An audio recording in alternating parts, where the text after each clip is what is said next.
বিসমিল্লাহির রহমানির রহিম। আপসহীন নেত্রী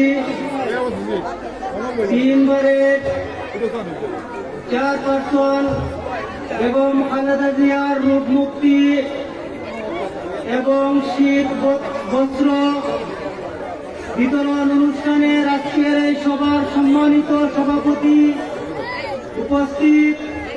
উপস্থিত আমাদের মাটি ও মানুষের নেতা জননেতা জনাব খন্দকার মুক্তাদি ভাই আমাদের মধ্যে উপস্থিত হয়েছেন। প্রিয় দেশবাসী, আজকে এই শীত বস্ত্র বিতরণ অনুষ্ঠানে আয়োজন করার লক্ষ্যে আমার আব্দুর রহিম মতসির ভাইকে সুনামগঞ্জ জেলা উলামা দলের পক্ষ থেকে অসংখ্য ধন্যবাদ এবং শুভেচ্ছা জানিয়ে আমার এই বক্তব্য আমি এখানে শেষ করলাম। আসসালামু আলাইকুম রহমতুল্লাহ। ধন্যবাদ। আমাদের দীর্ঘক্ষণের অপেক্ষা সমাপ্তির পথে এসে বলতেছে। আমরা সকলেই যার জন্য অপেক্ষা করছিলাম, সেই নেতা যাকে সিলেটের মাটি ও মানুষের নেতা বলা হয়, যিনি সত্যিকার অর্থেই মাটি ও মানুষের নেতা।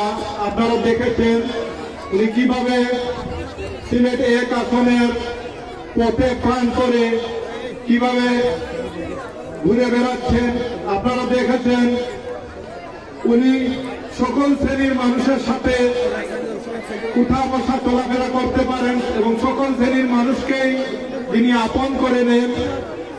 আলেম ওলামা সমাজ থেকে ধরে যুব সমাজ, বয়োবৃদ্ধ, প্রতিটা মানুষেরই প্রিয় মানুষ, পছন্দের মানুষ।